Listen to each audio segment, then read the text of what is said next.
Okay जी, आपको screen नज़र आ रही है। सबसे पहले तो मैं प्लानर को आप स्क्रीन पे लेके आता हूँ। हमारे आज के जो टॉपिक्स हैं वो हैं, हम ओवरव्यू करेंगे एसपीएसएस फाइल का। आपको एक मैं ओवरव्यू दूंगा प्रेजेंटेशन के साथ कनेक्ट करते हुए, सो दैट जो हमने प्रेजेंटेशन में चीज़ें आपको पहले दिन बताई थी वो आपको दोबारा से क्लियर हो जाए। जब वो लिंक होंगी तो आपको थोड़ा सा ज़्यादा बेहतर अंदाज में पता चल जाएगा।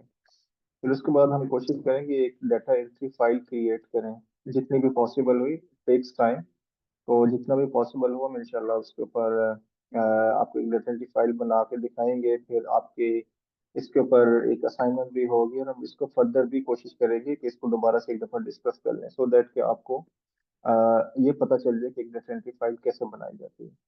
तो सबसे पहले मैं प्रेजेंटेशन भी खोल लेता हूँ, और सो दैट जब हम इसको आपको एक ओवरव्यू दें तो आपको थोड़ा सा आइडिया हो जाए कि यस, एसपीएसएस स्ट्रक्चर, एसपीएसएस का स्क्रीन लेआउट कैसा होता है। हम इसको कोशिश करें कि स्लाइड बाय स्लाइड चीज़ों को कनेक्ट करके आपको बता सकें।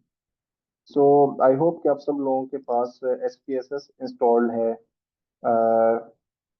आप मुझे अगर काइंडली कंफर्म कर दें कि सब लोगों के पास एसपीएसएस इंस्टॉल हो चुका है, किसी को कोई इश्यू तो नहीं हुआ। हमने लास्ट टाइम क्लास में एक डेमो भी दिया था कि आपने एसपीएसएस को कैसे इंस्टॉल करना है। तो इस हवाले से मुझे अगर आप बता दें, अगर सबके सिस्टम में इस टाइम एसपीएसएस अवेलेबल है।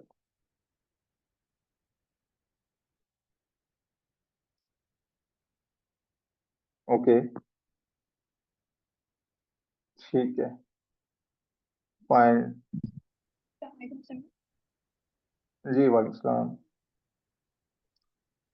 हेलो। जी, आपकी आवाज़ मुझे आ रही है। आपके पास एसपीएसएस इंस्टॉल हो हेलो। चुका है? आपकी आवाज़ मुझे सुनाई दे रही है। आपके पास एसपीएसएस इंस्टॉल हो चुके हैं? मुझे कंफर्म कीजिएगा।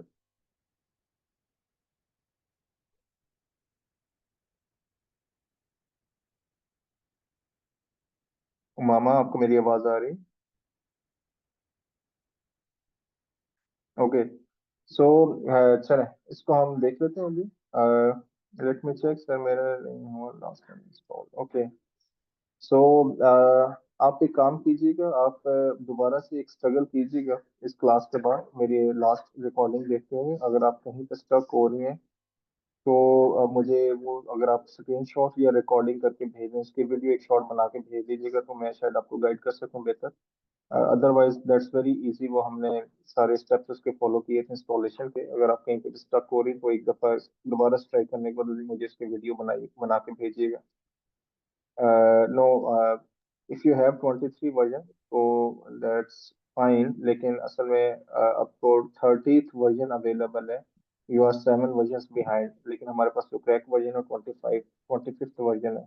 तो आप काइंडली इसको इंस्टॉल कर लें। 23 को आप एक्सक्लूड करेंगे, ये अच्छा कोई आपने मुझे बता दिया। 23 वर्जन आप सिस्टम में से अनइंस्टॉल करने के बाद 25th वर्जन इंस्टॉल करेंगे। जिस तरह से मैंने स्टेप्स बताए थे तो आपका वो इंस्टॉल हो जाएगा। तो आई होप इंशाल्लाह that will work. So try this after the class. Moving back to this SPSS, basically SPSS की फाइल जब भी आप ओपन करते हैं तो it takes few seconds. It's very heavy software. इसमें कुछ सेकंड्स लगते हैं इसको ओपन होने में। तो जब भी आप एसपीएसएस की फाइल खोलेंगे, लेट मी डू इट। जैसे आप, मैंने यहाँ पे क्लिक किया सर्च बटन के ऊपर एंड मैं एसपीएसएस टाइप कर रहा हूँ, तो यू सी आपके पास ये आइकॉन आ जाएगा। इसके ऊपर क्लिक करेंगे तो आपके पास एक नई विंडो सामने आ जाएगी, ठीक है। तो अब मैं आपको बिल्कुल बिगिनिंग से लेके चलना चाह रहा हूँ कि जब आप एसपीएसएस ओपन करेंगे तो सबसे पहले आपके सामने क्या दिखेगा। So this is the first window. जब आपने एसपीएसएस खोला तो आपके सामने ये पहली स्क्रीन ये इस तरह से आ जाएगी। तो इसमें कुछ लेफ्ट राइट आपको कुछ बॉक्सेस नजर आ रहे हैं। सो हम इसको थोड़ा सा डिस्कस कर लेते हैं। अगर आप लेफ्ट साइड पे देखें जहाँ पे मेरा कर्सर है, तो यहाँ पे न्यू फाइल का एक ऑप्शन है, न्यू डाटा सेट। अगर आप नया डाटा सेट खोलना चाह रहे हैं तो उसके ऊपर डबल क्लिक कर लें पहले ऑप्शन के ऊपर, तो ये नया डाटा सेट खुल जाएगा।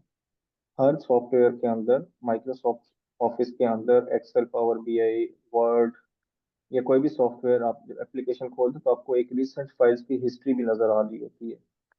तो यहाँ पर भी वो हिस्ट्री मौजूद है। आप देख सकते हैं कि मेरे पास एक्सेल और पावर और एसपीएसएस की कुछ फाइल्स जो मैंने प्रीवियसली ओपन किए थे उनकी डायरेक्टरी यहाँ पर मौजूद है।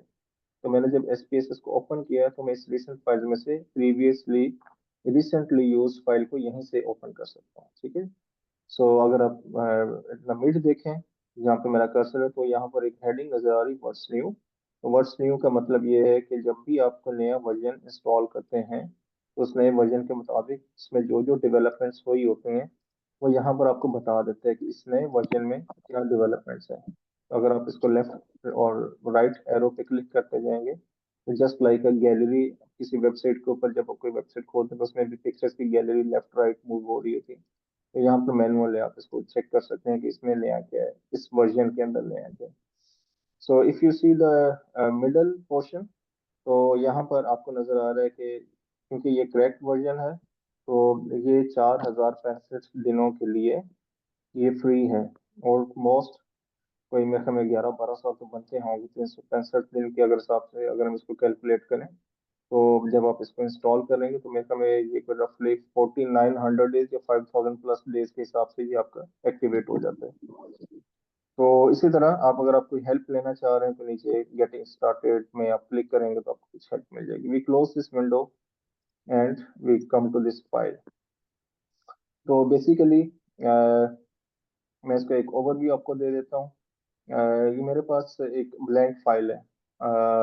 अगर आप इस फाइल के ऊपर क्लिक करेंगे तो आपके पास यहाँ पर एक्सेल की तरह कुछ ऑप्शंस नजर आ जाएंगे। अब ये जो न्यू है, रिमेंबर दैट जैसे हमने प्रेजेंटेशन के अंदर आपको बताया कि इसकी 3 विंडोज होती हैं। तो अगर आप एक नई विंडो खोलना चाह रहे हैं तो आपको इसमें से चूज करना पड़ेगा कि आप किस विंडो को ओपन करना चाह रहे हैं। एसपीएसएस में जब भी आप वर्किंग कर रहे होते हैं तो पैरेलल आपकी 3 विंडोज चल रही होती हैं। एक डाटा की विंडो होती है, डाटा की विंडो से मुराद अ, ये वाली विंडो है जिसमें हमारे पास डाटा स्टोर हो चुका है। ठीक है। तो इसकी एक्सटेंशन होती है .sav। यहाँ पर आप इसकी एक्सटेंशन देख सकते हैं। अच्छा, एक दूसरी विंडो होती है, मैं इसी को ही अगर कंटिन्यू कर लूँ, इसी फाइल को जो ऑलरेडी मैंने खोली है, तो एक दूसरी विंडो होती है सेंटेक्स। सेंटेक्स की विंडो होती है जिसमें आपका सारा कोड जनरेट हो रहा होता है। अब जो भी ऑपरेशन कर रहे हैं, आप जो भी क्लिक कर रहे हैं, उस पर कोड जनरेट हो रहा होता है। वो सेंटेक्स फाइल अलग से होती है। और इसी तरह एक आउटपुट फाइल होती है। अब जैसे ही एसपीएसएस की फाइल खोलेंगे उस फाइल के बिल्कुल साथ ऑटोमेटिकली एक आउटपुट फाइल खुल जाती है। आउटपुट फाइल के अंदर आपके हर ऑपरेशन की रिकॉर्डिंग, हर ऑपरेशन का जो भी आप क्लिक कर रहे हैं, जो भी उसमें टेबुलेशन की फॉर्म में आपके हर एक सिस्टम की हिस्ट्री बनती चली जाती है। हम इसको रिपीटेडली करेंगे तो आपको इस हवाले से काफी क्लियर हो जाएगी। फॉर एग्जाम्पल आप देखिए, मैंने जैसे हाउस होल्ड विंडो खोली तो इसके साथ एक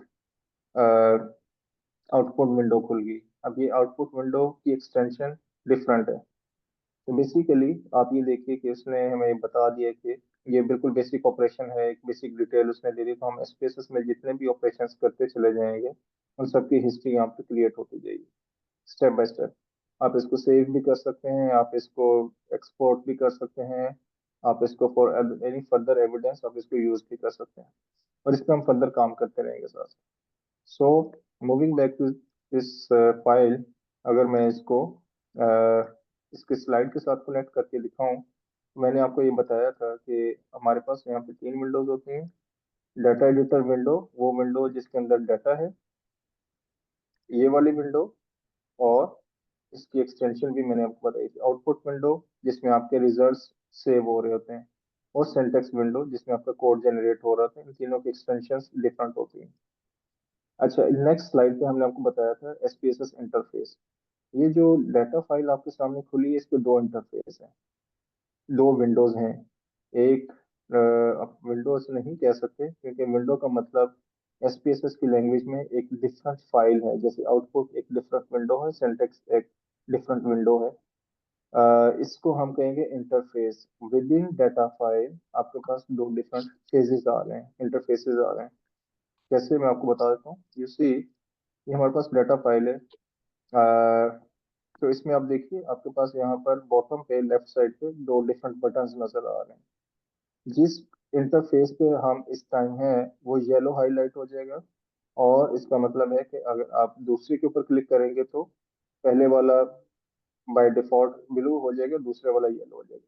variables view, data view, variables view. अब इन दोनों को हम थोड़ा सा देख लेते हैं प्रेजेंटेशन के कॉन्टेक्स्ट में। डाटा व्यू बेसिकली क्या होता है कि the place to enter data. अब इसमें कॉलम्स होते हैं, वेरिएबल्स होते हैं और रोज होती हैं, जिसको हम रिकॉर्ड्स बोलते हैं। कॉलम से मुराद, ये देखिए हम इस टाइम डाटा व्यू के अंदर है। कॉलम से मुराद ये वेरिएबल्स हैं जो डाटा स्टोर हुआ आपके सामने नजर आ रहा है। और रो से मुराद ये रिकॉर्ड्स हैं। रिकॉर्ड हम कहते हैं जब किसी इंडिविजुअल की इंफॉर्मेशन को एसपीएसएस में सेव किया जाता है, रिकॉर्ड किया जाता है, इंटर किया जाता है, तो एसपीएसएस की लैंग्वेज में एक रो एक रिकॉर्ड है। एक रो का मतलब ये है कि एवरी रो वो हर एक इंडिविजुअल की इंफॉर्मेशन को प्रेजेंट करती है। तो हर एक रो एक इंडिविजुअल की डिटेल है। फॉर एग्जांपल, आप 7 नंबर सीरियल पे अगर इसको हाईलाइट करके देखें तो ये अगर यहाँ पर हमारे पास 370 वेरिएबल्स हैं, या इन अदर वर्ड्स 370 क्वेश्चंस एक क्वेश्चन के अंदर हैं, तो 7th नंबर रो ये 7 नंबर हाउस होल्ड या 7th नंबर रिप्रेजेंटेटिव या इंडिविजुअल की इंफॉर्मेशन को शो करेगी। लाइकवाइज अगर आप 4th नंबर पे आ जाए तो ये 4th नंबर जो भी मेंबर होगा, जो भी रिस्पोंडेंट होगा, उसकी इंफॉर्मेशन को रिप्रेजेंट करेगी। तो लाइकवाइज कॉलम, हर कॉलम एक वेरिएबल है। जैसे डिस्ट्रिक्ट है, जैसे जेंडर है, एज है, आईक्यू लेवल है, स्कोर है, स्टडी है, तो ये सारे वेरिएबल्स ये हम खुद से जनरेट करते हैं। तो इसका एक दूसरा व्यू है। Please switch turn off your mics, इसको जरा देख लीजिए मामा। माइक ऑफ कर लें please. Okay, so every column is variable, ठीक है। अब अगर हम ये देखना चाह रहे हैं कि ये वेरिएबल कैसे जनरेट होता है, कैसे बनाया जाता है, तो इसके लिए हमारे पास वेरिएबल व्यू है। अब वेरिएबल व्यू, जब हम एक क्वेश्चन है इसके अंदर डिजाइन करेंगे, डेटा एंट्री फाइल क्रिएट करेंगे, तो हम उसमें डिटेल में सीखेंगे कि ये वेरिएबल्स कैसे जनरेट किए जाते हैं। तो जब जैसे हम इस इंटरफेस के ऊपर क्लिक करेंगे, तो यू सी कि आपको हर रो के अंदर एक डिफरेंट वेरिएबल नजर आएगा। डाटा व्यू पे क्लिक करेंगे तो every row is a respondent information, और वेरिएबल व्यू पे आके रो के ऊपर क्लिक करेंगे तो every row is a different variable, ठीक है। सो अगर आप इसके टॉप पर देखें तो आपको यहाँ पर ये पता चलेगा, राइट टॉप कॉर्नर जहाँ पे मेरा कर्सर है, विजिबल 372 ऑफ 372 वेरिएबल। इसका मतलब ये है कि आपके इस डाटा फाइल के अंदर जो हमारे सामने खुली हुई है, 372 वेरिएबल्स है, ठीक है। सो जितने भी वेरिएबल्स एसपीएसएस में आप क्रिएट करते चले जाएंगे, वो उसका रिकॉर्ड यहाँ पर आपको शो होता चला जाएगा। सो ये तो था बिल्कुल एक बेसिक इंटरफेस, ठीक है। अब थोड़ा सा हम आगे चलते हैं प्रेजेंटेशन के ऊपर। आई होप कि आपको ये नजर आ समझ में आ गया होगा, जब हम एसपीएसएस इंटरफेस की बात करते हैं तो डाटा व्यू और वेरिएबल व्यू से क्या मुराद है। अब हम आते हैं इसके मेन्यूज के ऊपर। तो अब इसके कुछ मेन्यूज हैं, उनको हम क्विकली जरा एक दफा गो थ्रू कर लेते हैं। जैसे फॉर एग्जांपल ये फाइल मेन्यू है, इसके फंक्शंस के ऊपर हम बाद में आएंगे जो आपको टॉप हेडर पे नजर आ रहे हैं। फॉर एग्जांपल ये फाइल मेन्यू, तो इसमें न्यू के ऊपर क्लिक करेंगे तो आपके पास 3 डिफरेंट विंडोज का ऑप्शन आ जाएगा। ओपन पे क्लिक करेंगे तो आप किस किस्म की फाइल को खोलना चाह रहे हैं, डाटा में जाएंगे। और उसके बाद ये सिंटेक्स की फाइल, इट्स जस्ट लाइक आप एक्सेल फाइल ओपन करने के बाद, एप्लीकेशन ओपन करने के बाद ओपन फंक्शन यूज करते हुए कोई नई फाइल क्लिक कर लेते हैं, खोल लेते हैं, तो आपको स्पेसिफिकली किसी फोल्डर में जाने की जरूरत नहीं। मिसाल के तौर पे मैं डाटा के ऊपर क्लिक कर लेता हूँ, तो मेरे पास यहाँ पे विंडो आ गई, मैं उसका पाथ दूंगा किसी भी फोल्डर का, और मैं उसके ऊपर क्लिक करूंगा तो फाइल खुल जाएगी। अच्छा, इसमें अगर आप इस डायरेक्टरी के ऊपर क्लिक करें तो आपको ये भी पता चलेगा कि एसपीएसएस में इस ओपन के फंक्शन को क्लिक करते हुए, इस ओपन के इस आइकॉन को या इस ओपन के फंक्शन को क्लिक करते हुए आप इस डायरेक्टरी के through other than SPSS file, आप कोई भी फाइल इसमें खोल सकते हैं। मिसाल के तौर पे आप देख सकते हैं इस डायरेक्टरी में मल्टीपल सॉफ्टवेयर का ऑप्शन मौजूद है। पोर्टेबल है, एक्सेल है, सीएसवी फाइल है, टेक्स्ट फाइल है, सेस फाइल है, या जितने भी डेटाबेसेस यूज होते हैं उन सब के एक्सटेंशंस अवेलेबल हैं। तो आप इसमें से कोई भी एक्सटेंशन पिक करते हुए उसकी फाइल को ओपन से ही खोल सकते हैं। सो इसके बाद सेव एज। अच्छा, इंपोर्ट डाटा। अगर आप किसी दूसरे सॉफ्टवेयर की फाइल को यहीं से खोलना चाह रहे हैं, इंपोर्ट करना चाह रहे हैं, तो आप डेटाबेस में जाके, सॉरी, एक्सेल के ऊपर C S V data file, text file, वही जो हमने इसकी डायरेक्टरी में से फंक्शंस को देखा था, वो डायरेक्टली आप इंपोर्ट भी कर सकते हैं। तो नंबर ऑफ डेटाबेसेस के ऑप्शन है यहाँ पर, आप इसमें से किसी को भी क्लिक कर सकते हैं। सेव एज भी हमें सब पता है कि सेव एज का क्या मतलब है। अब सेव एज में अगर आप इस फाइल को सेव एज करना चाह रहे हैं तो उसके डिफरेंट एक्सटेंशन मौजूद हैं। आप इसको किस सॉफ्टवेयर के हवाले से सेव करना चाह रहे हैं, तो जस्ट आप उस किसी सॉफ्टवेयर के ऊपर क्लिक कर लें। स्टेटा वर्जन है या सेस है या ABC कोई भी वर्जन है, तो उसके मुताबिक आप इसको सेव एज कर सकते हैं। सो सिमिलरली एक्सपोर्ट करना है तो एक्सपोर्ट कैसे करना है इसको हम बाद में सीखेंगे। इंपोर्ट एक्सपोर्ट के प्रोसेस को बाद में हम सीखेंगे। अगर आप इसको रीनेम करना चाह रहे हैं तो जस्ट लाइक एक्सेल, इसमें भी रीनेम का ऑप्शन है। आप इस डाटा फाइल को यहीं से रीनेम कर सकते हैं। Display data file, information, working file है, फिर कैश डाटा है, कलेक्टिंग वेरिएबल है। ये कुछ इसमें डिफरेंट ऑप्शंस अवेलेबल हैं। जैसे प्रिंट की कमांड हर एक एप्लीकेशन के अंदर होती है, तो आप उसको यहाँ से प्रिंट कर सकते हैं। प्रिंट रिव्यू भी कर सकते हैं, जिसमें इसके ऊपर क्लिक करो तो ये प्रिंट रिव्यू आ गया। फिर नेक्स्ट पेज, फिर 2 पेजेस, तो जैसे भी आप इसको देखना चाहें आप इसको देख सकते हैं बिफोर प्रिंटिंग। एंड अगर आप एग्जिट पे क्लिक करेंगे तो ये क्लोज हो जाएगा। सिमिलरली यहाँ पर हमारे पास कुछ एडिट के ऑप्शंस अवेलेबल हैं। आपने कोई काम परफॉर्म कर लिया है, कोई आपने ऑपरेशन को क्लिक कर लिया है, कोई रॉन्ग एंट्री हो गया, आप उसको अनडू कर सकते हैं। आप उसको रीडू भी कर सकते हैं, कट कर सकते हैं, कॉपी कर सकते हैं। तो और इसी तरह copy with variable name, copy with variable labels. अब ये नेम और लेबल्स का डिफरेंट हम सीखेंगे जब हम इसकी डाटा फाइल क्रिएट करेंगे। अगर आपने किसी चीज को डिलीट करना है, मिसाल के तौर पे आप इस रो को डिलीट करना चाह रहे हैं, तो मैं यहाँ से क्लिक करूंगा तो वो रो नंबर डिलीट हो गया। 7 नंबर जो सीरियल थे, 8 नंबर, वो डिलीट हो गया। अब 7 के बाद 9 आ रहे हैं। तो जस्ट आप डिफरेंट एक्सपेरिमेंट्स इसमें कर सकते हैं। आप किसी वेरिएबल को इंसर्ट करना चाह रहे हैं तो आप इसके अंदर इंसर्ट कर सकते हैं। तो इसी एक नया वेरिएबल क्रिएट हो गया। अब इसके पीछे एक मैकेनिज्म है, उसको हम समझते हैं थोड़ी देर में। सो अगर आप किसी केस को इंसर्ट करना चाह रहे हैं तो जस्ट लाइक एक्सेल, आप एक्सेल में किसी एक रो के बाद अगर एक नई रो क्रिएट करना चाह रहे हैं तो आप सिंपली इंसर्ट केस के ऊपर क्लिक कर सकते हैं, राइट क्लिक करके, तो यहाँ से भी वो हो जाएगा। अदरवाइज अगर आप एडिट के ऑप्शन से जाके इंसर्ट केस करेंगे तो यू सी एक 8 नंबर रो नई क्रिएट होगी। अब ये ब्लैंक है, आपने इसमें इंफॉर्मेशन को खुद एंटर करना है। तो सिमिलरली अगर आप सर्च डाटा फाइल्स पर जाए तो आप इसमें कुछ फाइल्स को सर्च आउट कर सकते हैं। इस लाइकवाइज अगर आप एडिट के ऊपर क्लिक करें, फाइंड, जैसे आप एक्सेल के अंदर किसी भी वैल्यू को, किसी भी सेल को आइडेंटिफाई कर सकते हैं, किसी भी वैल्यू को, किसी भी नाम को, किसी भी नंबर को, तो आप सिंपली यहाँ से find, it's just like Word, Excel, PowerPoint में जैसे हम फाइंड करते हैं किसी भी चीज को, तो इसमें भी आप फाइंड कर सकते हैं। गो टू केस, आप अगर आप डायरेक्टली किसी केस नंबर पे जाना चाह रहे हैं तो आप इस पे क्लिक कर लीजिए फॉर एग्जांपल। अच्छा, अभी ये जो फाइंड है, go to case, go to variable, इनके आइकॉन्स आपको यहाँ पर भी नजर आ रहे हैं। ये जो दूरबीन है ये फाइंड है, ये स्प्लिट फाइल है, ये सिलेक्ट केसेस हैं। तो इसी तरह go to variable, go to case, तो सिमिलरली आपको ये सारे आइकॉन्स इधर भी नजर आ रहे हैं जो आपके पास टास्क बार के ऊपर मौजूद है। सो एडिट पे हम इसको क्लोज करते हैं। गो टू वेरिएबल ऑप्शंस हैं, ऑप्शंस के ऊपर आप क्लिक करेंगे तो डिफरेंट यहाँ पर इस सॉफ्टवेयर के हवाले से डिफरेंट ऑप्शंस अवेलेबल हैं। लैंग्वेज आप चेंज कर सकते हैं, पिवट टेबल्स हैं, फाइल लोकेशन है, व्यूअर है, तो हर एक की डायरेक्टरी, हर एक की डिफरेंट फंक्शंस हैं। हम इसमें डिटेल में नहीं जाते, जो हमारे पास फ्रंट पे है हम सिर्फ उसी को देखते हैं फॉर द टाइम ही। अच्छा, अब इसके बाद आ जाते हैं डाटा। अच्छा, व्यू, व्यू स्टेटस बार, ये बड़ा एक शॉर्ट सा मेन्यू है। टूल बार, आप इस टूल बार जो आपके सामने ये तो आइकॉन्स नजर आ रहे हैं, इनको आप रिप्लेस कर सकते हैं, इसमें फर्दर ऐड कर सकते हैं। जस्ट लाइक एक्सेल में आपके पास एक ऑप्शन होता है कि आप उसमें अपने जो उसको रिबन बॉक्स बोलते हैं, रिबन बोलते हैं एक्सेल के अंदर, तो इसी तरह टूल बार भी रिबन टाइप की एक चीज है जिसमें आप फर्दर कुछ आइकॉन्स को एंटर कर सकते हैं। फॉर एग्जांपल कस्टम्स है तो इसमें आप जाके डिफरेंट चीज़ों को इसमें ऐड कर सकते हैं।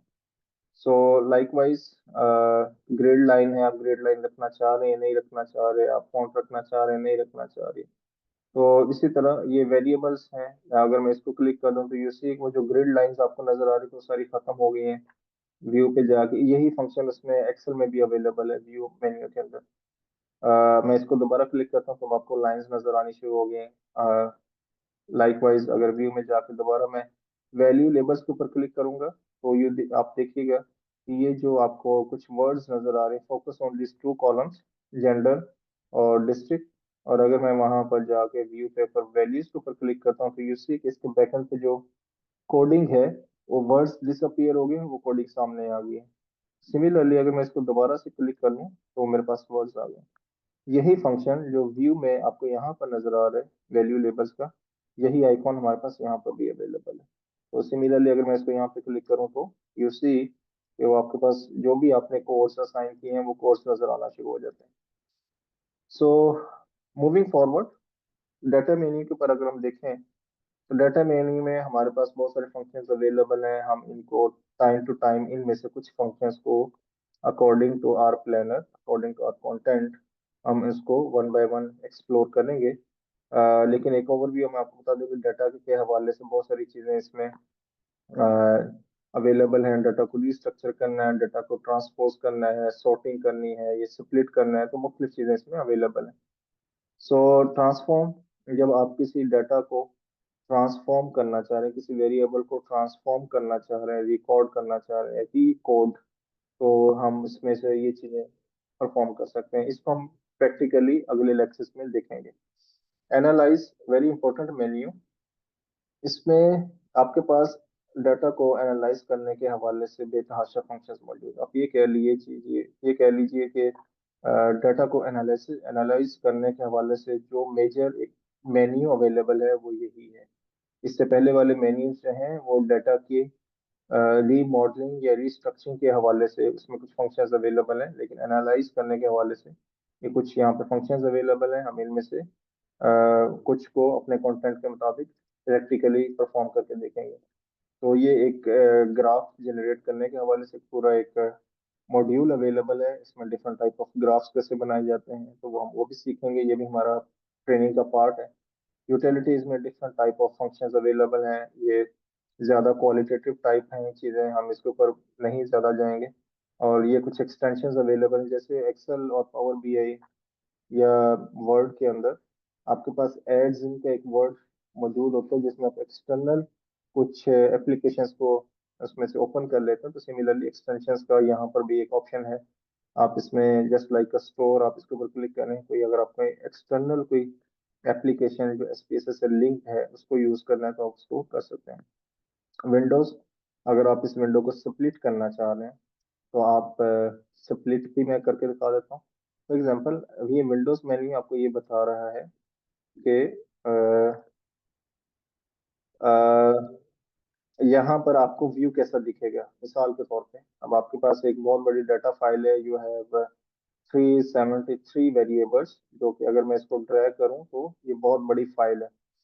और अगर आप इसको डाउनवर्ड ड्रैग करें तो ये कुछ 300 प्लस वेरिए केसेस हैं, ठीक है। तो ये स्प्लिट का ऑप्शन आपको ये एक सहूलत देता है कि आप फाइल को ब्रेक डाउन करके एनालाइज कर सकें। मिसाल के तौर पे आप डाटा को क्लीन कर रहे हैं और अगर आप ये स्प्लिट के फंक्शन को यूज नहीं करते, मैं इसको रिमूव कर देता हूँ क्लियर के ऊपर क्लिक करते हुए।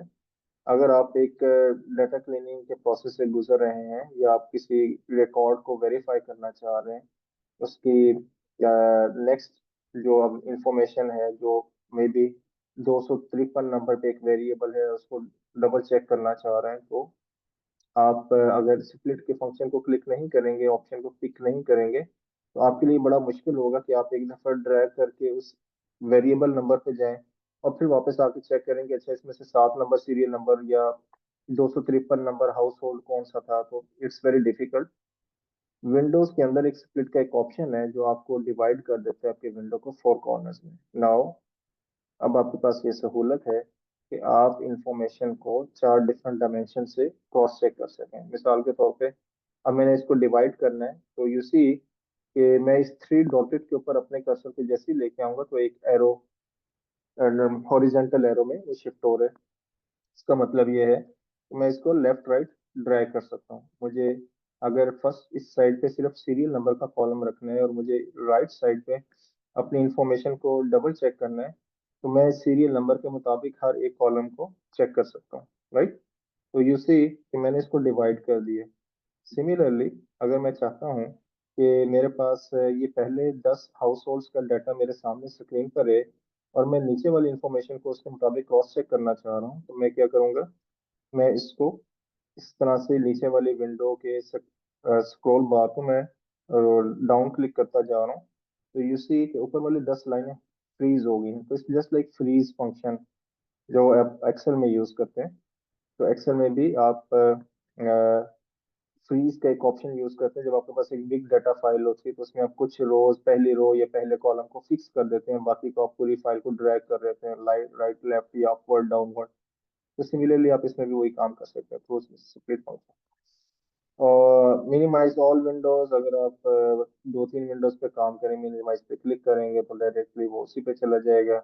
अगर आप इसमें से किसी और विंडो को क्लिक करना चाह रहे हैं, तो बजाय इसके कि आप यहाँ से मिनिमाइज करें, आप विंडोज के अंदर रहते हुए दूसरी फाइल को ओपन कर सकते हैं।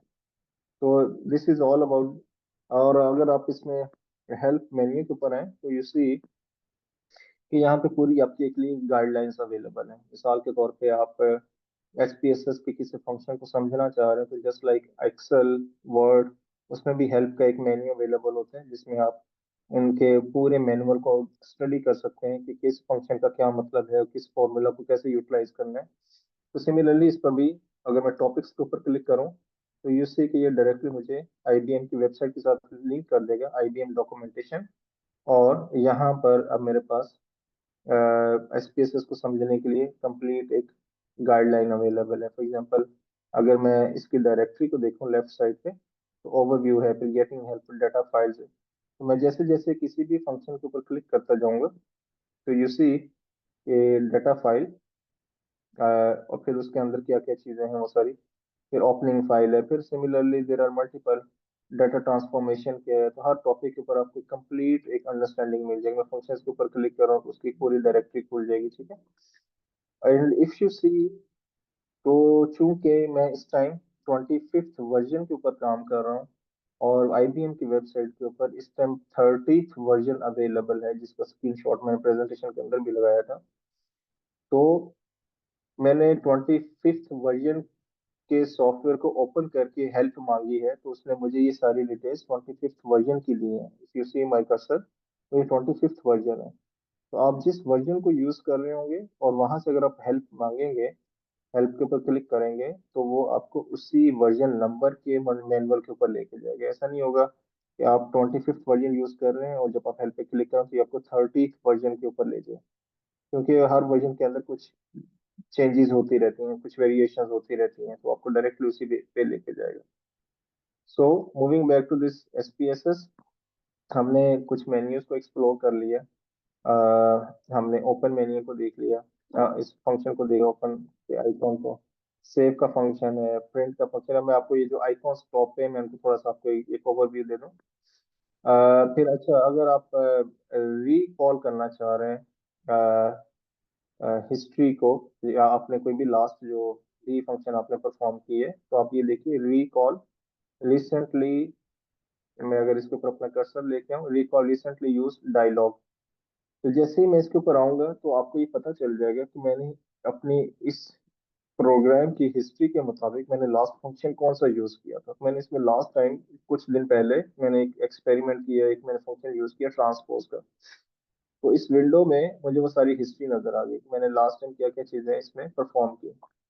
तो अगर आप इसमें से किसी फंक्शन को अनडू करना चाहें, तो अनडू क्लिक कर लें। ये हमारे पास फंक्शन एडिट मेन्यू के अंदर भी है और यहाँ पर भी अवेलेबल है।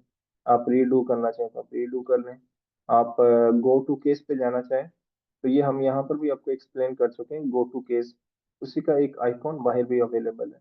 अगर आप इसके ऊपर क्लिक करें एंड अब मिसाल के तौर पे आप एक 5,000 के डाटा सेट के ऊपर काम कर रहे हैं, तो आप बजाय इसके क्या, आपने अगर 4,000 4,800 समथिंग केस पे जाना है, तो आप उसको ड्रैग करते जाएं। सिंपली आप इसको 200 293 मिसाल के तौर पे, मैं इसको केस के ऊपर क्लिक करता हूँ एंड यू विल सी कि जैसे मैं गो के ऊपर क्लिक करूंगा तो ये इसने मुझे डायरेक्टली 293 के ऊपर वो ले गया। तो जो पहली रो मेरे सामने है वो 293 है, मैंने यही यहाँ पर टाइप किया था। सिमिलरली अगर आप वेरिएबल के ऊपर क्लिक करें तो ये आपको डायरेक्टली उसी जगह पे ले जाएगा जो मुझे वेरिएबल चाहिए। मिसाल के तौर पे मैं इनकम एक वेरिएबल लिखता हूँ, ठीक है, और मैं इसको ओके प्रेस करता हूँ।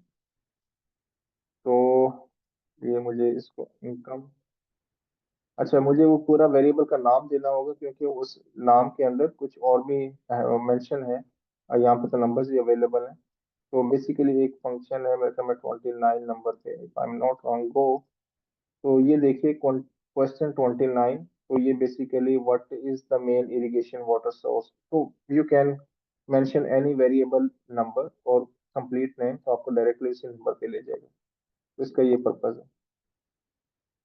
सिमिलरली अगर आप गो टू वेरिएबल्स पे हमने चेक कर लिया, go to case, go to variable हम चेक कर चुके हैं। और रन डिस्क्रिप्टिव स्टैटिस्टिक्स, अगर आप सिंगल क्लिक के ऊपर अपने किसी वेरिएबल की कोई डिस्क्रिप्टिव स्टैटिस्टिक निकालना चाह रहे हैं, मिसाल के तौर पे मैं एक एज को सिलेक्ट कर लेता हूँ और बजाय इसके कि मैं एक प्रॉपर वे से जाके इसके डिस्क्रिप्टिव को फाइंड आउट करूँ, I will simply click on this icon, run descriptive statistics. तो यू सी कि आउटपुट विंडो के अंदर उसने मुझे उसकी स्टैटिस्टिक्स बता दें। इसको हम प्रॉपर वे से भी परफॉर्म करेंगे कमिंग क्लासेस में, लेकिन ये कभी मैं आपको उसका शॉर्टकट बता रहा हूँ जो हमारे पास अवेलेबल। सिमिलरली स्प्लिट फाइल का फंक्शन आपने देख लिया। सिलेक्ट केसेस का फंक्शन है, इसको हम डिटेल में अंडरस्टैंड करेंगे। सिलेक्ट केसेस क्या होता है इसके हम अलग से क्लास में डिस्कशन करेंगे। और सिमिलरली ये वही है जो मैंने आपको बताया था कि अगर आप कोड्स को, वर्ड्स को नंबर्स में, नंबर को वर्ड्स में चेंज करना चाहें तो ये एक आइकॉन यूज होता है। और ये यूज वेरिएबल सेट्स है, I don't know about this. और अगर आप इसमें कुछ कस्टमाइज, कुछ और टूल्स, टूल बार में कुछ और चीज़ों को ऐड करना चाह रहे हैं तो ये फंक्शन है, आप इसी के थ्रू डिफरेंट चीज़ों को इसमें ऐड अप कर सकते हैं। जो फंक्शंस आपके पास यहाँ पे अवेलेबल है आप यहाँ पर लेके आ सकते हैं। सो ये अभी तक एक ओवरऑल ओवरव्यू था एसपीएसएस के हवाले से। यस, एक चीज मैं आपको और बता दूं। अ, ये चीज मैं थोड़ा सा इसको ओवरव्यू देके फिर हम कोशिश करते हैं कि लेटर फाइल की तरफ आते हैं। सो अगर मैं प्रेजेंटेशन पे आऊँ तो हमारे पास यहाँ पर ये सारे मेन्यूज डिस्कस हो गए, हमने सबको वन बाय वन देख लिए। प्रेजेंटेशन ऑलरेडी आप लोगों के पास है, आप इसमें चीज़ों को देख सकते हैं, एक्सप्लोर कर सकते हैं। अच्छा, क्रिएटिंग अ न्यू वेरिएबल। तो मेरे ख्याल में हम एक नई डाटा फाइल इंटर करते हैं और उसमें आपको फिर one by one in Windows को, बेसिकली ये जो दो तीन स्लाइड्स हैं क्रिएटिंग न्यू वेरिएबल, ये बेसिकली इस पोर्शन के लिए जब आपने एक नया वेरिएबल ऐड करना है, ठीक है। सो हम इस तरह से करते हैं, इसको क्लोज करते हैं इस फाइल को और एक नई ब्लैंक फाइल ओपन करके हम कुछ वेरिएबल्स को इंटर करने की कोशिश करते हैं। सो क्लोजिंग दिस वन, हमें ये नहीं चाहिए, आउटपुट को सेव नहीं करना, इसको भी सेव नहीं करना। तो हमने वो फाइल क्लोज कर दी। अब हमारे पास ऑलरेडी एक एसपीएसएस की फाइल खुली हुई है। सो अब हम इस ब्लैंक फाइल के अंदर कुछ नए वेरिएबल्स ऐड करेंगे, ठीक है। और हम ये सीखेंगे कि इसमें वेरिएबल्स को किस तरह से ऐड किया जाता है। तो थोड़ा सा ये टाइम टेकिंग एक एक्सरसाइज है। हम कोशिश करेंगे कि अभी इसको अगर परफॉर्म कर सकें, अदरवाइज हम कुछ अभी कर लेंगे और कुछ नेक्स्ट क्लास में कर लेंगे और फिर इसके हवाले से फर्दर आपको गाइड कर लेंगे। सो जैसे आपने देखा कि मेरे पास ये एक ओपन फाइल है, बिल्कुल ब्लैंक फाइल है। इसका टाइटल अगर आप देखें तो इसके ऊपर कुछ सेव नहीं हुआ हुआ। रिमेंबर दैट आप एक ब्लैंक फाइल को सेव नहीं कर सकते, ठीक है। अगर मैं एक नई फाइल ओपन करता हूँ, जैसे मेरे सामने एक ब्लैंक फाइल है और उसके वेरिएबल या डाटा व्यू के अंदर कोई वैल्यू इंटर नहीं हुई हुई, तो और अगर मैं इसको सेव करना चाहूँ तो मेरे पास इसके सेव का ऑप्शन नहीं है। आप देख सकते हैं सेव सेव एज दोनों डिसअपियर है। और अगर मैं यहाँ पे देखूँ तो भी मेरे पास यहाँ पे सेव का ऑप्शन नहीं है। तो क्या होगा, पहले हमें सबसे पहले इसके अंदर एक वेरिएबल को ऐड करना होगा। अच्छा, ये एक क्वेश्चन है, हाउस होल्ड क्वेश्चन है। इसका थोड़ा सा मैं बैकग्राउंड बता देता हूँ क्योंकि हम इसको यूज करेंगे अपने नेक्स्ट क्लासेस के लिए, एक्सपेरिमेंट्स के लिए। ये एक हाउस होल्ड सर्वे है जो एक वंस अपॉन अ टाइम, थोड़ी पुरानी बात है, हमने एक ऑयल एंड गैस कंपनी के लिए एक सर्वे कंडक्ट किया था बलूचिस्तान के अंदर। और ये जो मैंने इससे पहले एसपीएसएस की फाइल खोली हुई थी वो इसी क्वेश्चन की ही डेटाबेस थी। तो ये एक question house hold question conduct किया गया था एक हाउस होल्ड सर्वे के लिए, जिसमें हमने एक ऑयल एंड गैस कंपनी के लिए एक इलाके के लोगों की स्टडी करनी थी, जहाँ पे उनको गवर्नमेंट ऑफ पाकिस्तान ने कुछ वेल्स, ऑयल वेल्स उनको एलोकेट किए थे। उनको एक एरिया, एक ब्लॉक एलोकेट कर दिया था ऑयल एंड गैस कंपनी को। तो उन्होंने वहां पर एक्सप्लोरेशन से पहले एक सर्वे कंडक्ट करना था। इसमें देखिए कुछ लेंथी है वैसे तो। ये जो एक्चुअल सर्वे है वो कोई मेरे ख्याल में कोई मेरे ख्याल में 14-15 पेजेस का है। मैं वो भी शेयर कर सकता हूँ आपके साथ। लेकिन ये मैंने कुछ पोर्शंस उसके शॉर्ट किए हैं मैं जस्ट फॉर दिस एक्सरसाइज, ठीक है। तो मैंने बहुत सारे जो एक्स्ट्रा क्वेश्चन है वो इसमें से एक्सक्लूड कर दिए थे और कुछ यहाँ पर मेंशन है। तो हम इसमें इस क्वेश्चन एयर को अंडरस्टैंड करते हुए हम इसके मुताबिक अपनी डेटा एंट्री फाइल क्रिएट करेंगे। डेटा एंट्री फाइल क्रिएट करने का मतलब ये है कि हम ये समझना चाहेंगे, ये देखेंगे कि जब हम वेरिएबल्स को एसपीएसएस में इंटर करेंगे फॉर डेटा एंट्री, तो उसका क्या मैकेनिज्म है डेटा एंट्री फाइल डिजाइन करने। सो हम सबसे पहले स्टार्ट करेंगे दिस सीरियल नंबर, ठीक है। क्योंकि आपको पता है, आप सब लोग कुछ प्रोफेशनल्स हैं और कुछ अगर प्रोफेशनल्स नहीं भी हैं, स्टूडेंट्स हैं, तो आपको पता है कि जब भी आप अपने रिसर्च के लिए डाटा कलेक्ट करते हैं तो उसका एक सीरियल नंबर होता है। आपने जितने भी रिस्पॉन्डेंट्स को अप्रोच किए उसका सीरियल नंबर होगा, हाउस होल्ड का सीरियल नंबर होगा। तो सीरियल नंबर को हम यहाँ पर एसपीएसएस में लेके आएंगे सबसे पहले। अगेन, अब जब मैं इसके ऊपर आपको लेके आऊंगा तब आपने तीन चीजों को कनेक्ट करना है फॉर दिस एक्टिविटी। एसपीएसएस की ये स्लाइड जिसमें क्रिएटिंग अ न्यू वेरिएबल आ रहा है, इसको कनेक्ट करना है। और वर्ड की ये फाइल जिसमें से हम वेरिएबल पिक कर रहे हैं।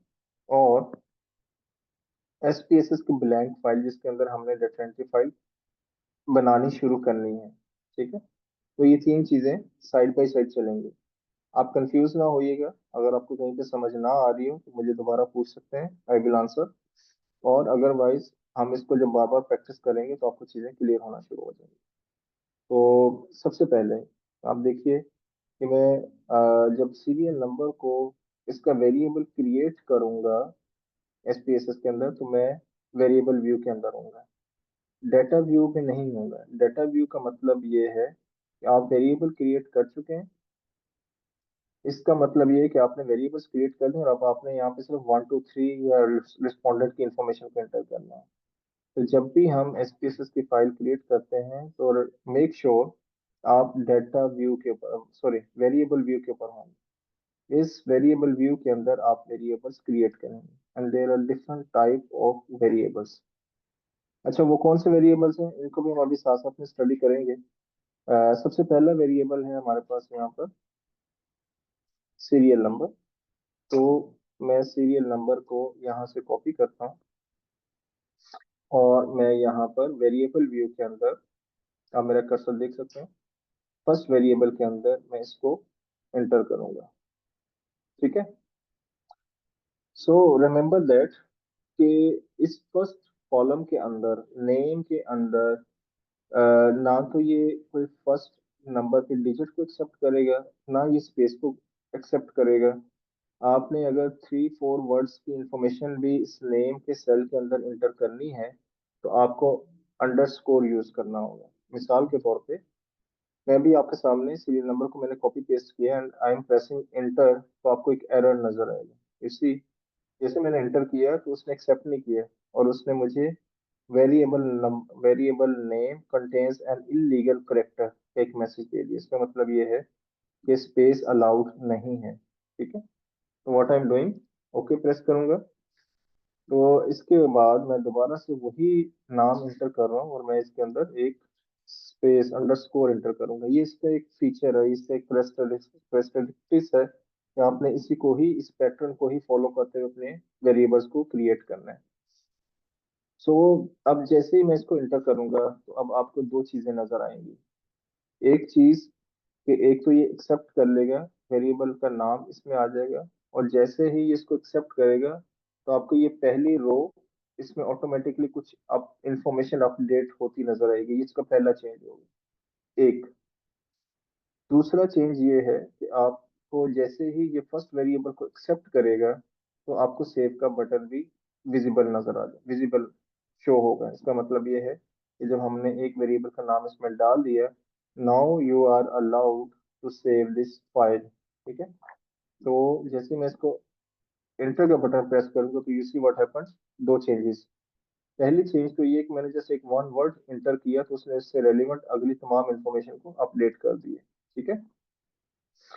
दूसरी चेंज ये है कि उसने हमें सेव का ऑप्शन अलाउ कर दिया। अब मैं इसको फाइल को सेव भी कर सकता हूँ। तो लेट्स से मैं इसको डेस्कटॉप पे या कहीं पर भी ए बी सी जगह मैं इसको हाउस होल्ड डेमो फाइल का नाम दे देता हूँ। ठीक है, डेमो फाइल। एंड मैं इसको सेव के ऊपर क्लिक कर देता हूँ तो you see household demo file save हो गई है। अच्छा, अब हमने करना ये है कि हमने स्टेप बाय स्टेप सारे वेरिएबल्स इसमें इंटर करने हैं, स्टोर करने हैं। लेकिन इससे पहले हम इस चीज को फिक्स करेंगे। हमें ये बताना होगा इस टाइप के अंदर कि वेरिएबल की नेचर क्या है। मिसाल के तौर पे मैं प्रेजेंटेशन पे दोबारा वापस लेके जाता हूँ, क्योंकि हमने ये सारे कैरेक्टरिस्टिक्स इसके डिफाइन किए हुए हैं क्रिएटिंग का न्यू वेरिएबल। तो अब हमने ये सारे कैरेक्टरिस्टिक्स 1 2 3 4 5 इनको समझना है। एक वेरिएबल को डिफाइन करते हुए अपने किन किन चीजों का ख्याल रखना है। तो जैसे मैंने आपको पहले बताया कि जब आपने नेम इसके ऊपर क्लिक किया पहले कॉलम या पहले सेल के अंदर, आपने इस चीज का ख्याल रखना है, the variable name must begin with the letter and without space. एक चीज। ठीक है, तो हमने एक्सपेरिमेंट करके देख लिया। अच्छा, मिसाल के तौर पे मैं एक नया वेरिएबल क्रिएट करता हूँ और मैं इसमें लिखता हूँ 5 हाउसेज। मिसाल के तौर पे एक वेरिएबल का एक मैं नाम दे रहा हूँ, क्योंकि ये नंबर से शुरू हो रहा है। और जैसे मैं इसको एंटर करूंगा तो यू सी कि नंबर से शुरू होने वेरिएबल, नंबर से शुरू होने वाला कोई भी वेरिएबल उसने एक्सेप्ट नहीं किया, तो ये इसकी एक लिमिटेशन है। अच्छा, दूसरा क्या है, टाइप। अब टाइप का ये मैंने एक विंडोज स्क्रीनशॉट भी लगाया है। इसका मतलब ये है कि इसमें आप वेरिएबल के टाइप को डिफाइन करेंगे। मिसाल के तौर पे मैं इसके ऊपर क्लिक करूं तो यू सी कि जैसे ही मैं इस बटन के ऊपर आया, जैसे मैंने न्यूमेरिक के ऊपर क्लिक किया तो एक थ्री डॉटेड ऑप्शन मेरे सामने आ गया। मैं इसके ऊपर क्लिक करूंगा और अब मैं एसपीएसएस को ये बताऊंगा कि ये जो मेरा वेरिएबल है ये क्या है। क्या ये न्यूमेरिक है, इसमें नंबर्स इंटर होंगे, या इसमें कोई करेंसी की इंफॉर्मेशन आएगी, या इसमें कोई अल्फाबेट्स इंटर होंगे, या ये डेट का वेरिएबल है, मुझे इसमें ये बताना होगा। तो ये न्यूमेरिक है, हमें पता है सीरियल नंबर इज 1 2 3 4 5, तो ये न्यूमेरिक है। ठीक है, ओके। अच्छा, अब इसमें हमारे पास एक नेक्स्ट कॉलम के अंदर एक ही ऑप्शन है विद।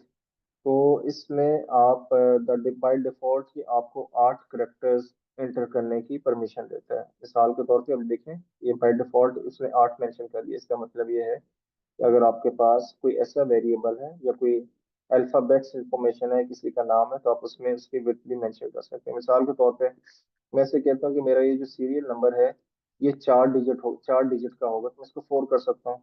अगर आपको लगता है कि 3 डिजिट है तो आप उसको 3 कर सकते हैं। इट्स अप टू यू कि आप इसको कैसे देखते हैं। ठीक है। इसी तरह ये आपको बाय डिफॉल्ट डेसिमल के कॉलम के अंदर डेसिमल 2 मेंशन करके देता है। आप अगर 100 ऑफ वेरिएबल्स भी क्रिएट करेंगे तो आपको हर वेरिएबल के क्रिएट करने पर ये डेसिमल 2 मेंशन करेगा। इसका मतलब ये है कि आपने इसको मैनुअली जीरो पे लेके जाना है। ऑब्वियसली सीरियल नंबर कभी डेसिमल्स में नहीं होता, बहुत सारे वेरिएबल्स कभी डेसिमल्स में नहीं होते, तो आपको मैनुअली इसको जीरो पे क्लिक करना है। अच्छा, एक और चीज मैं आपको बता दूं इन दो ऑप्शंस के हवाले से जो मैंने आपको हाईलाइट करके लिखे हैं। अगर मैं इसके ऊपर क्लिक करूं तो यू सी कि आपके पास यही दो इंफॉर्मेशन विद और डेसिमल्स यहाँ पर भी नजर आ रही है। इसका मतलब ये है कि आप बजाय इसके यहाँ पे चेंज करने के आप डायरेक्टली टाइप वाले वेरिएबल के ऑप्शन के अंदर भी इन दोनों को चेंज कर सकते हैं। यू कैन सी दैट मैं अगर इसको 3 कर दूं और जब मैं ओके प्रेस करूंगा तो ये 3 हो गया। ठीक है, इसी तरह डेसिमल्स का ऑप्शन भी वहीं पे अवेलेबल है। Okay, so what is next, label. अब हम प्रेजेंटेशन के ऊपर लेबल के ऊपर है। हमने ये फर्स्ट स्लाइड क्लियर कर ली, हमें पता चल गया विथ क्या है, डेसिमल्स क्या है, नेम क्या है, टाइप क्या है, और लिमिटेशंस का भी पता चल गया। अब हम आते हैं नेक्स्ट के ऊपर। अच्छा, तो अब ये जो लेबल है, लेबल के अंदर आप भले कुछ भी इंटर करें, आप स्पेस लगाएं, आप इसमें अल्फाबेट से शुरू करें, आप इसमें नंबर से शुरू करें, आप इसमें एक जुमला लिख दें, जो भी लिखेंगे लेबल के अंदर, जब आप इसकी रिपोर्ट जनरेट करेंगे, हम वो बाद में सीखेंगे कि कैसे रिपोर्ट जनरेट होती है, तो आपकी इस वेरिएबल का जब वहां पर रिपोर्ट आएगी तो उसके ऊपर वही प्रिंट होगा जो आप लेबल के अंदर मेंशन करेंगे। इन अदर वर्ड्स, लेबल का कॉलम इसलिए यूज किया जाता है कि आप अपने वेरिएबल की एक्सप्लेनेशन मेंशन कर सकें। जैसे मैंने आपको पहले, इससे पहले विंडो के अंदर दिखाया है कि मुझे इनकम के वेरिएबल को आइडेंटिफाई करना था, तो वो मुझे मिल नहीं रहा था, तो मैंने इसके नेम वाले कॉलम के अंदर मैंने इसके शॉर्टेस्ट एब्रीविएशन, या इसको मैंने क्वेश्चन नंबर डाला हुआ था, और लेबल के अंदर मैंने इसकी कंप्लीट एक्सप्लेनेशन या कंप्लीट क्वेश्चन मेंशन किया हुआ था। तो लेबल हमेशा आपके डिटेल होता है, आपके वेरिएबल की डिटेल होता है, तो आप इसमें कुछ भी इंटर कर सकते हैं। मिसाल के तौर पे serial number of house hold, ठीक है, तो आप इसमें भले करेक्टर्स डालें, भले आप इसमें सिंबल्स डालें, आप इसमें स्पेसेस दें, आप इसमें डेसिमल्स डालें, इट्स अप टू यू। तो देर इज नो लिमिटेशन, ठीक है, आप इसको यूज कर सकते हैं as it is. Okay, so what is value, इसको हम अभी एज इट इज रखते हैं, इसको हम अभी नेक्स्ट क्वेश्चन में इसको ट्रीट करेंगे। मिसिंग के ऊपर हम हमारी नेक्स्ट क्लास के अंदर हम इसके ऊपर डिटेल में डिस्कस करेंगे, मिसिंग फंक्शन क्या होता है। कॉलम ये बाय डिफॉल्ट सेटिंग होती है, इसको हम मैनुअली चेंज नहीं करते। और इसी तरह अलाइनमेंट, अलाइनमेंट क्या होता है, जैसे आप वर्ड या एक्सेल के अंदर कोई भी सेल के अंदर कोई वैल्यू एंटर करने के बाद उसकी अलाइनमेंट कर देते हैं, आप उसको बताते हैं कि ये लेफ्ट होगा या राइट होगा या मिडल होगा। तो सिमिलरली आपके पास एक ड्रॉप डाउन मेन्यू आ जाता है। अब आपसे ये पूछ रहा है कि आप इसको लेफ्ट रखना चाह रहे हैं या राइट रखना चाह रहे हैं या सेंटर में रखना चाह रहे हैं, तो इट्स अप टू यू कि आप उसको कैसे रखें। बाय डिफॉल्ट उसने राइट ही मेंशन किया है, आप इसको सेंटर रखना चाहें तो सेंटर हो जाएगा। मतलब जब आप इसको डाटा व्यू में आएंगे तो आप सीरियल नंबर व्यू देखें, वो उसने इसको राइट कर दी है। अगर मैं इसको यहाँ पर जाके सेंटर कर दूं और आप डाटा व्यू में आकर देखें, तो सेंटर में करने के बाद मुझे मेरे ख्याल में इसको सेव भी करना होगा। अब आप देखें तो इसकी जो इन्फॉर्मेशन है वो सेंटर में आ जाएगी, इसी अब वो सेंटर में आ रही है, ठीक है। तो इसी तरह इसको लेफ्ट राइट अलाइनमेंट कर सकते हैं आप इसके। अच्छा, मैयर, दिस इज इम्पोर्टेंट। मैं इसको एक प्रेजेंटेशन के हवाले से मैं उसको एक्सप्लेन कर देता हूँ। तो जैसे आप मैयर को क्लिक करेंगे तो आपके पास तीन ऑप्शंस आ रहे हैं: स्केल, ऑर्डिनल, नॉमिनल। तो स्केल वेरिएबल वो होता है, इसको मैं यहाँ से एक्सप्लेन करता हूँ आपको। आई होप कि आपको ये सारा जो वेरिएबल के हवाले से सेकंड स्लाइड के अंदर जितने ऑप्शंस है, missing value, columns, alignment, values, ये सारा क्लियर हो गया है। इसको हम फर्दर भी एक्सप्लेन करेंगे। अभी हम इसके ऊपर आते हैं, वेरिएबल मेजरमेंट लेवल। तो इसमें अ, ये मैंने पहले एक्सप्लेन कर दिया था, दोबारा इसको बता देता हूँ। स्केल वेरिएबल होता है और कैटेगोरिकल वेरिएबल। स्केल वेरिएबल हर वो वेरिएबल होता है जिसकी इंफॉर्मेशन नंबर्स में आ रही होती है।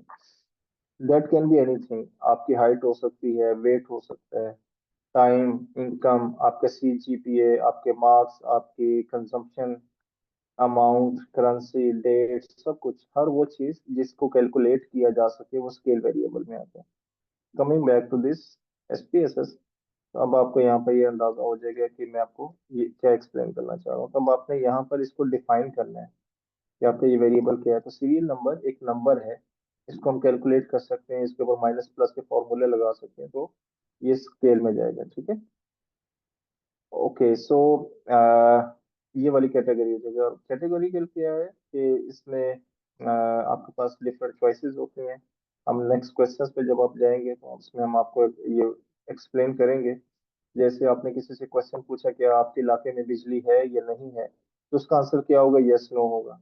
इस तरह के रिस्पॉन्सेज, इस तरह के क्वेश्चन जिनके आंसर्स ऑलरेडी मेंशन होते हैं या उसके पास एक चॉइस होती है रिस्पोंडेंट के पास, वो नॉमिनल में जाते हैं, अनरैंक्ड कैटेगरी। तो अगर आपके पास ऐसा कोई क्वेश्चन है, मिसाल के तौर पे मैं नेक्स्ट क्वेश्चन मेंशन करता हूँ, जेंडर। तो जेंडर के अंदर मुझे पता है कि या तो ये मेल होगा या फीमेल होगा, ठीक है, जेंडर। और उसमें मैं फिर यहाँ पर जाके इसको नॉमिनल पे क्लिक कर दूंगा, ठीक है। अभी मैं सिर्फ आपको एक्सप्लेन कर रहा हूँ इस मैयर के ऑपरेशन को। मैयर में से आपने एक चीज आपने टिक कैसे करना है ऑप्शन को। और अदरवाइज अगर मैं आपसे ये पूछूं कि what is your opinion, opinion about coffee, ठीक है, मिसाल के तौर पे आपने कहीं कॉफी टेस्ट की, तो अब मैं उसके ऊपर आपकी राय लेना चाह रहा हूँ। तो अब ये एक तीसरा क्वेश्चन है, इसके ऊपर मैं क्या करूंगा, मैं इसको ओपिनियन, एक मैं क्वेश्चन का एक शॉर्ट हिंट दे देता हूँ just because of shortage of time.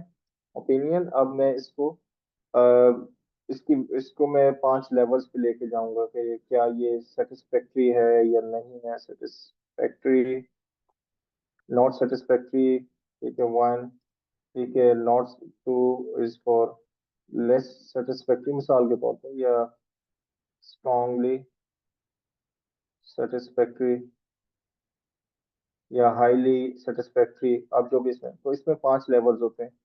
तो जब इस तरह का कोई भी वेरिएबल आता है जिसमें आप अपनी ओपिनियन को गेज कर रहे होते हैं, अपनी राय को गेज कर रहे होते हैं, आप किसी की राय के साथ एग्री, डिसएग्री, या स्ट्रांगली एग्री या स्ट्रांगली डिसएग्री पे जा रहे होते हैं, तो उसके लिए एक ऑप्शन होता है ऑर्डिनल स्केल। इनके एनालिसिस मुख्तलिफ होते हैं, इसके लिए एनालिसिस और होगा, इसके लिए एनालिसिस और होगा, इसके लिए एनालिसिस और होगा। तो इसलिए हम इसको यहाँ पर कैटेगराइज करते हैं। तो कैटेगोरिकल में दोबारा एक्सप्लेन कर देता हूँ, ये नॉमिनल होते हैं। नॉमिनल के अंदर हर वो क्वेश्चन जिसका रिस्पॉन्स का ऑप्शन अवेलेबल हो, वो नॉमिनल में चले जाते हैं। जैसे आपकी आंख का कलर क्या है, तो या तो आप ब्लैक पे क्लिक करेंगे, या रेड पे क्लिक करेंगे, या ब्लू पे क्लिक करेंगे। जैसे मैरिटल स्टेटस है, तो इसमें ऑप्शंस गिवन होते हैं, आप किसी एक के ऊपर क्लिक करेंगे। इसी तरह ऑर्डिनल के अंदर satisfaction level, level of agreement, तो ये इस तरह के जो वेरिएबल्स होते हैं ऑर्डिनल में जाते हैं। एंड द लास्ट नो, ये डिफाइनिंग रोल होता है जिसमें ये डेफिनेशंस मेंशन है। फॉर एग्जांपल, अगर आपने एक वेरिएबल क्रिएट कर लिया है, तो उसमें आप इसमें जाके इनपुट के ऊपर क्लिक करते हैं, या टारगेट के ऊपर क्लिक करते हैं, या बॉथ के ऊपर क्लिक करते हैं, या पार्टीशन के ऊपर क्लिक करते हैं, ऐसे। तो ये उसके स्टैटिस्टिकल रोल्स हैं किसी भी वेरिएबल के। आप उसमें रोल को डिफाइन कर सकते हैं, और रोल्स क्या हैं, ये हर एक की डेफिनेशन गिवन है। अगर इनपुट है तो इसका मतलब है this variable can be used as input, predictor, independent variable. So ये रेगुलेशन से रेलिवेंट कुछ चीजें हैं, ये डिपेंडेंट वेरिएबल है, ये भी रेगुलेशन से रेलिवेंट है। तो अगर आप किसी वेरिएबल को डिपेंडेंट वेरिएबल मेंशन करना चाह रहे हैं, तो टारगेट के ऊपर क्लिक कर दें, यहाँ से आप इसमें जाकर टारगेट के ऊपर क्लिक कर दें। अगर इंडिपेंडेंट वेरिएबल है तो उसको इनपुट के ऊपर क्लिक कर दें। तो ये कुछ स्टैटिस्टिकल डेफिनेशंस हैं, आप इसको पढ़ लीजिएगा यहाँ से, तो वो थोड़ा सा एक आइडिया हो जाएगा। सो मेरे ख्याल में आपको एक बेसिक ओवरव्यू समझ में आ गया है। हमने अभी भी सिर्फ आपको एक ओवरव्यू दिया है इस क्लास के अंदर, एंड मेरे मेरे ख्याल में ये काफ़ी हो गया है। तो नेक्स्ट क्लास में हम इसकी डाटा एंट्री फाइल क्रिएट करेंगे। आपको एक ओवरव्यू पता चल गया है। अब जब नेक्स्ट क्लास में हम इसको दोबारा से समझने की कोशिश करें, तो हम इसकी डेफिनेशन में जाने की बजाय हम इसका क्वेश्चन इसमें कुछ सिलेक्टेड क्वेश्चन इसमें एंटर करेंगे, तो आपको और ज्यादा क्लैरिटी हो जाएगी। उसमें हम देखेंगे कि इस हाउस होल्ड के क्वेश्चन में से किस क्वेश्चन को किस कैटेगरी के अंदर कहाँ पर एंटर करना है, एड्रेस को कैसे एंटर करना है, मोबाइल नंबर को कैसे एंटर करना है, डेट को कैसे एंटर करना है, इंटरव्यू का लेने वाले का नाम कैसे एंटर करेंगे। तो ये मुख्तलिफ जो आपको एक रोस्टर्स टाइप चीजें नजर आ रही हैं, इनको भी हम कोशिश करेंगे इसमें एड्रेस करने की, और फिर इसके ऊपर हम फर्दर नेक्स्ट क्लास में अंडरस्टैंड करने की कोशिश करेंगे। सो आई थिंक आज के लिए इतना काफी है। इसको हम मैं रिकॉर्डिंग स्टॉप कर लूँ पहले, अगर